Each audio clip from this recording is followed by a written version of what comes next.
This is video number 6 for chapter 7, and in this video you are going to learn how to name molecular compounds and write their formulas.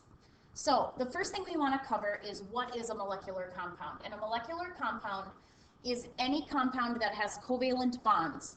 Now, in terms of looking at a formula for something and knowing whether it's ionic or molecular, I want you to remember that for molecular compounds, you should have two non-metal elements. So examples of molecular compounds might be something like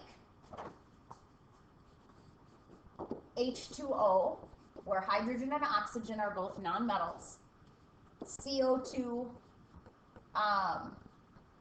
N2O5, etc. Notice that each of these examples only has two elements in them, and that both of those elements are nonmetals.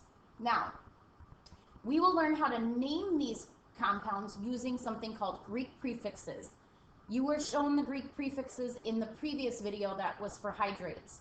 So remember, the Greek prefixes are on your previous page for the notes on hydrates, but reviewing those, if you have a 1, the Greek prefix is mono, 2 is di, 3 is tri, 4 is tetra, 5 is penta, 6 is hexa, 7 is hepta, 8 is octa, 9 is nona, and 10 is deca. The same prefixes you use for hydrates, you will use in naming molecular compounds. Now, just a naming kind of a thing to be aware of, if you have two O's next, or two O's and an A, will not go together. So for example, or an O and an A. So for example, we don't necessarily say monooxide, it sounds a little choppy. So instead we say monoxide. And the same would be true when you have an A and an O next to each other. So instead of saying pentaoxide, we just say pentoxide. So that's just something that we want you to be aware of so you sound intelligent when you say these names. If you were to say mess this up on a test or a quiz, at least in regular chem, we would probably not mark you wrong. Now, how do we name these? Well, for the first element, the name and its ending stays the same. So if the first element is hydrogen, we leave it as hydrogen. If the first element is carbon, we leave it as carbon. The only thing we want to be aware of is if there's only one of the first element, we don't use the prefix mono. So for example, let's use this example that I have up here, CO2.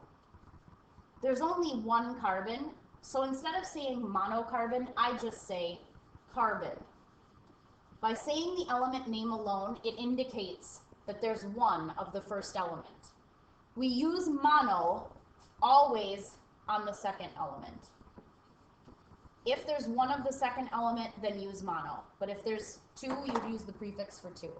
So as we go through a few more examples, this should make sense. And then on the second element, we're going to take the name of that element and change the ending to I. And we're going to use prefixes for these elements. So if we go back to my first example, or this example CO2, okay, I'll rewrite it. So CO2, the first element we said was carbon, and there's only one of them, so we're just going to write the name carbon. But on oxygen, there are two, so we're going to look at the prefix that is for two, and that is di, and then oxygen becomes oxide. So this element, or excuse me, this compound's name is carbon dioxide, and you probably have known that one for a really long time because you see it in 7th grade. Now, if we do a few more of these examples, we've already done CO2, so we don't have to do that one.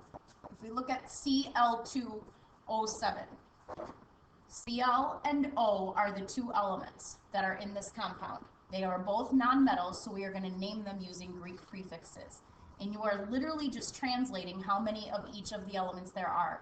So if you notice, there are two chlorines. So the prefix for two is di, and with the first element, I leave its name all alone, dichlorine.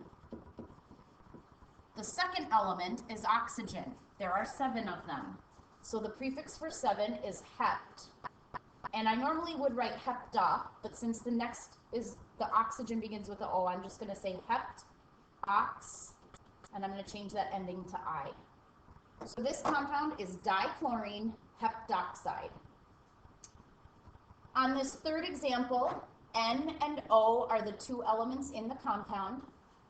N is nitrogen, and we just leave the first element's name alone. I don't put the prefix mono on the first element. And then O is, there is only one O. Now mono does get used for the second element, always. If it is one, we want to say monoxide. So when I say that name, nitrogen monoxide, that's NO.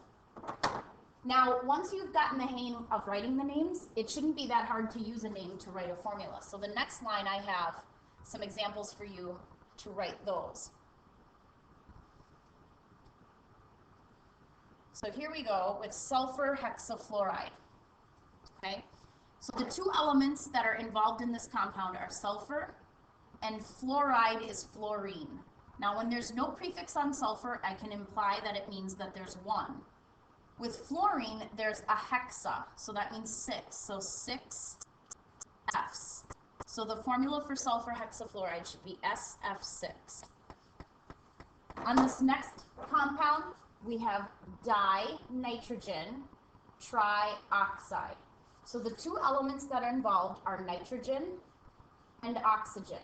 Now, in this formula, there are 2 nitrogens. So I'm going to say N2, and there are trioxide, that means 3 O's. So the chemical formula for dinitrogen trioxide should be N2O3. So hopefully after watching this video you feel a little bit more comfortable with naming and writing the formulas for molecular compounds.